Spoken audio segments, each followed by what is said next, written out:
Hello to all the Capricorns out there! Welcome to this video about the general look for Capricorns in general for the horoscope of September 2012. What is going on for Capricorns? Well, tell you the truth, I was a bit worried.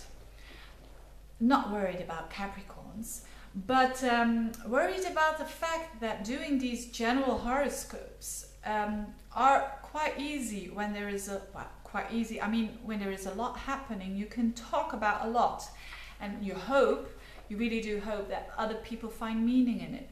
That's the purpose, isn't it? Because you can't do a specific horoscope in a video for general signs. But and it was very easy during July and August because so much was happening on a general global level with Pluto and Uranus and with the faster planets that triggered it all.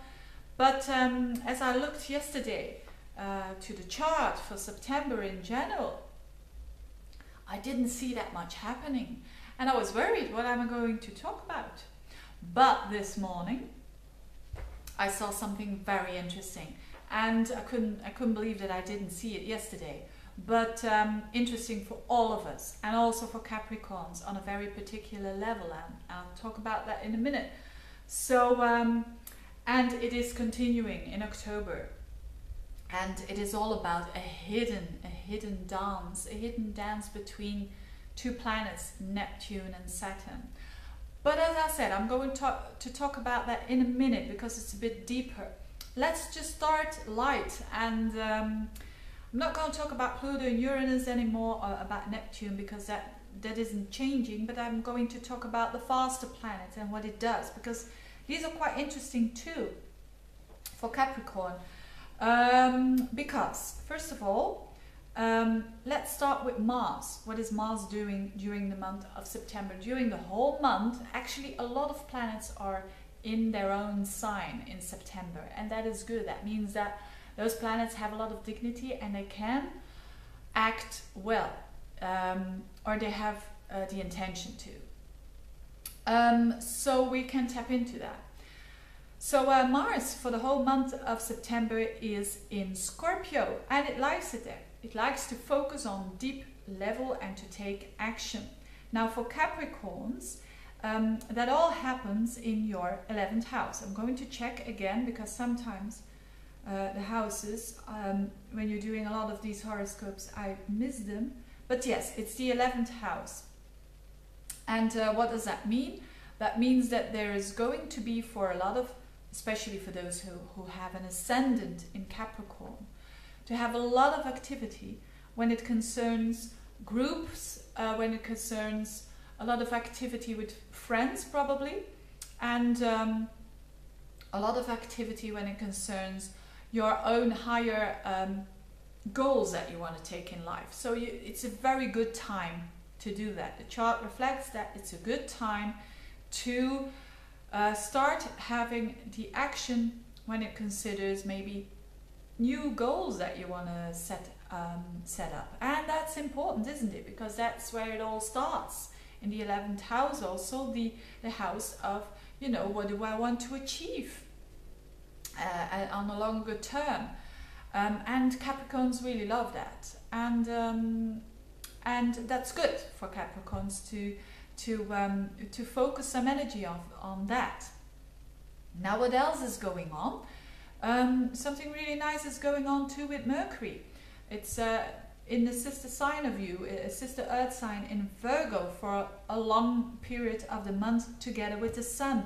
So there's a big emphasis on the 9th house actually, and it's going to be important as I talk about that Saturn-Neptune dance. It's important to have this connection with the 9th house. Now, Mercury is going very fast. It's jumping from the one sign to the other. The end of Leo, then in Virgo, and then the beginning of Libra. But the center will be in that 9th house because the Sun is also in there.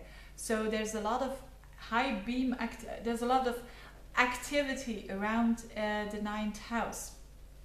So that means that there is an opportunity to connect with whatever you call God or the universe or the cosmos or Allah or Buddha or whoever, but with that higher connection. And that is so important because, and I think a lot of Capricorns will understand that, if you want to deliver high quality life, if you want to deliver good work, you have to be connected with someone that is higher than you, just to pull yourself up every time again. And this month, September, is a time for you to do that, to connect with that, connect with the universe. Maybe for a lot of people it is, oh, connecting with the cosmos, connecting with my higher mind to do the good stuff that I want to do as a person. And on a more mundane level, it can simply mean that you are going to travel, and it will be good. It will be probably a good for you to travel, and a broadening of your mind, because it's Mercury. It's the mind. It's not the mind, but it's the way that you communicate, the way that you see things. And the sun is really where we want to shine. So also activities with abroad, with people from abroad, are all favored. Also connecting is favored, connecting on a higher level. And Venus is transiting in Leo approximately the whole month of September. And that is your 8th house. And that is also interesting. Venus in the 8th house. Why? Because Venus is about love, and Leo is about a fixed sign. So, and the 8th house is all about the things that you hide. So, a lot of people say, oh, hidden affairs? Not necessarily. It can all, for some it can be, but for other people it can be a very deep connection with someone close to them, and that's beautiful. It can also be a transformation when it comes to love. So something dies and something gets a new life again. So anything that goes with that is possible for Capricorn.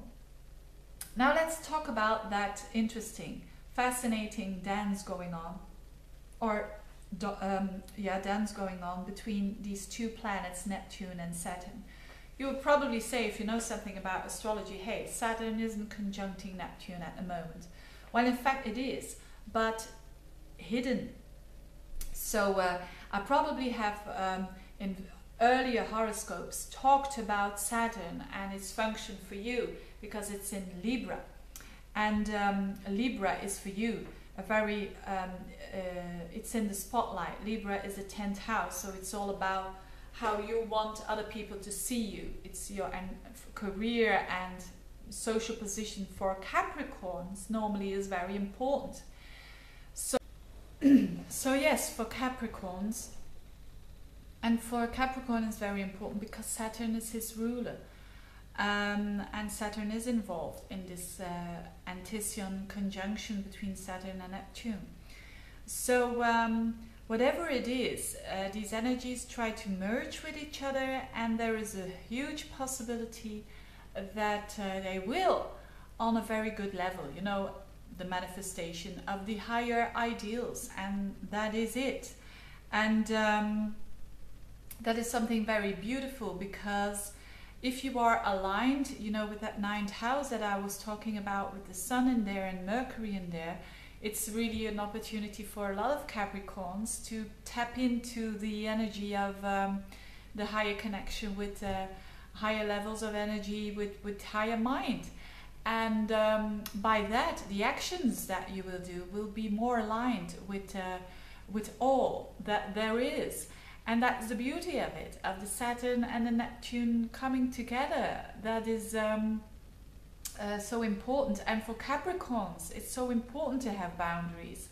And it's so important to understand that there is a truth, and that you can feel it and you can touch it. But as I said, probably this month, there's going to be a bit of chaos involved with that truth. And that all happens in that area of life that all has to do with things that aren't clear of itself already. No, I'm talking about yes, I'm talking about work and achievements that are so important for Capricorns. So achieving something, no matter what, how small the step can be, that is very important for a Capricorn. So at the end of the cycle of Saturn, Saturn can say, hey, I know where you're heading at when it comes to work, when it comes to social status. But then Neptune can come along and just say, hey, there are other paths to take.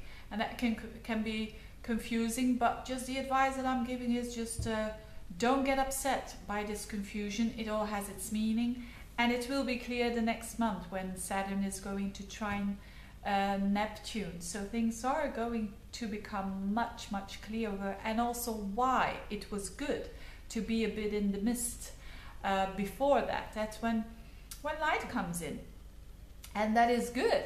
So thank you, Capricorns, for listening. Thank you for all your comments, subscribing, and thank you for the readings that you're ordering. And I'll see you back next month for more of the Saturn and the Neptune dance, and of course more than that. See you in October. Bye bye.